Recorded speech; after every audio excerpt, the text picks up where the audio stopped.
Don't pay a quarter, don't pay a dime, don't pay a penny, don't waste your time. If half a penny is all he asks, don't give him any. Lay off his tracks, my half a penny is what he'll say. Still a steep price, just walk away. Good morning, Hit Nation, folks, for guys and everything in between and beyond. My name is Roy, the host of my worthless half a penny, my happenings. And as you can see, please follow us on Facebook at Mahappennies. You can see it on your screen. I'm here to talk about our pregame pennies. So pregame pennies, the Heat against the Thunder. They faced for the second and last time right before we go on a grinding West Coast trip. We're going to have those games that are very difficult to watch right at the start of 10 p.m., including the first one of which will be against the Warriors, and we kind of know what significance it has kind of for us, but we may be completely and entirely wrong. You know, who knows? Maybe Jimmy Butler doesn't play, but that's getting ahead of ourselves.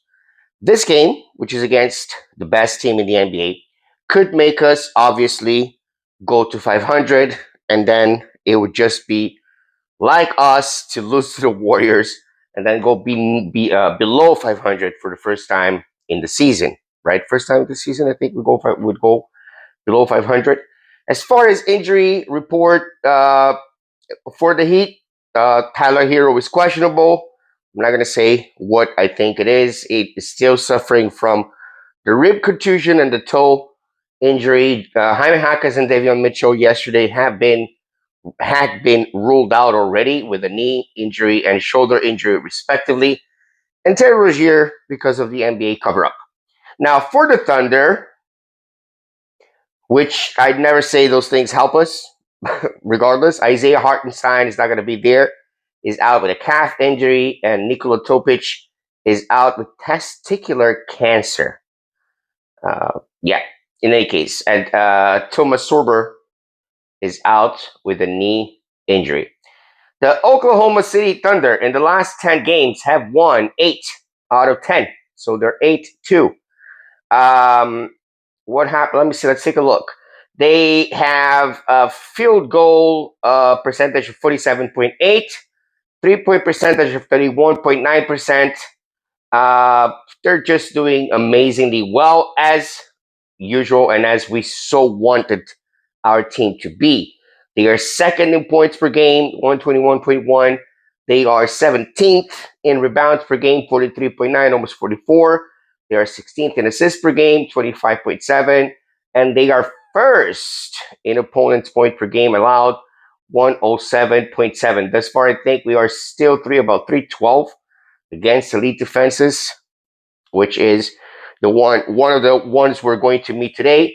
We are 15 points per game. We dropped to 119.4. Rebounds per game from 7th, we dropped to 9th, 45.3. And assists per game, we are in 7th, 28.5. It didn't change. Opponents per game, points allowed per game is still 117.8. We didn't change. We know there were 5-5 in the last 10 games. We know how the game against the Oklahoma City Thunder was. It wasn't a pretty game to watch whatsoever, right? What do we have? Let me see if I can see the actual thing that's happened right there. I know we lost 124 to 112, so it was a 12 point deficit because in trash time it kind of made things better. But look at the metrics. They had 46 rebounds. We had 37. We had 35 assists to 23. Great. But they had 12 steals to our 9. They had 5 blocks to our 4. They had only 13 turnovers to our 23 turnovers. And this is where it gets interesting because they had only 50% field goal percentage. We had 53.7% field goal percentage.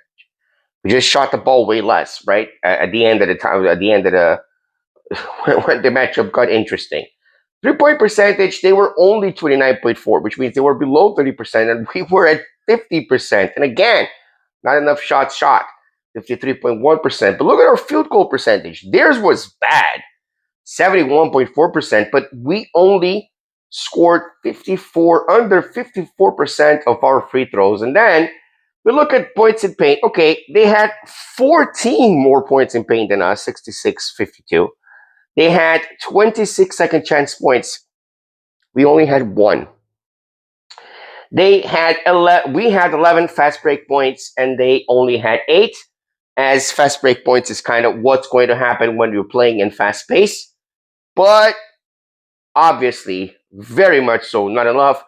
The biggest lead for the Heat was 9. For the Thunder, it was 20. We were tied 15 times. We were tied 5 times, and the lead changed 12 times. So it's not like we couldn't have gotten the game, especially earlier on. But as usual, earlier on did not translate it to later on, and we couldn't finish the job, and we couldn't do what we were supposed to do. That was then, last week. What's going to happen tonight? Again, we don't know. And again, looking at what happened against, I had somebody commenting on one of my videos on Facebook. He said, this team is so bipolar. Remember when the second unit was doing everything that he could and the first unit was not clicking? Well, the truth is this, okay? The first unit and the second unit in the beginning of the season were actually clicking, right? The first unit was clicking surprisingly quickly. The second unit was clicking because we had Fontecchio playing at a high level, Drew Smith complementing at a high level, Jaquez 6th man of the year level, which it still is, but missing Larson, right? Doing everything that he could. When he started, which was, I think, in 14 games, we are 12-3, if I'm not mistaken. No, in 15 games, 12-3, if I'm not mistaken. So, but that's not coinciding with him because we also won more games with Ware starting. And then Jablanca shows that we are plus 10 in those games. When we won, we're plus 10 without Ware on the court and plus 1 with Ware on the court. But I think this plus 1 and plus minus when it comes to players is a little bit deceiving just because of the fact that you have to have other players around them, right? I understand, for example, why Spo didn't play.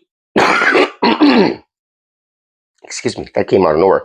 I understand why Spo didn't play Ware. I don't understand why he overplayed Jovic with a similar minus, especially because Ware only had 9 minutes. Maybe contributing a little bit more it would be, but Spo saw him with 16 minute samples in the past 2 games before the last one, and he saw that Ware wasn't doing what he needed to do. So yes, it's not like we are bipolar. It's that right now we're missing Jaime Jaquez Jr. and we're missing Davion Mitchell to bring Larson to the second unit, which would improve our second unit immensely. But we need Ware to play with a motivation that he doesn't have. And for that, of course, he needs minutes. So it's kind of an interesting situation. Should Spo give him minutes, even if he's not playing well, to see if he can play himself out of the slump, like it did Jovic, but not always. Jovic lost his place in the rotation. Ware is not going to lose his place in the rotation because we do not have a backup big. And of course, all the trades, considering right now, I saw, for example, the Heat is not pursuing Ja Morant with any kind of intent because they're trying to focus assets to 2027-28 free agency. Sorry, guys. If that's the case, this front office is nuts because none of the guys that they're thinking are going to be free agents in 2027-28, summer of 28, 2 years from now, 2.5 years from now, none of those people are going to be up for trade by the time that time comes. But anyway, that's it for me. It's a very simple pregame. Stay safe, stay dry, stay as happy as possible. Sorry, complicated world virus. Stay warm. Let's go Heat.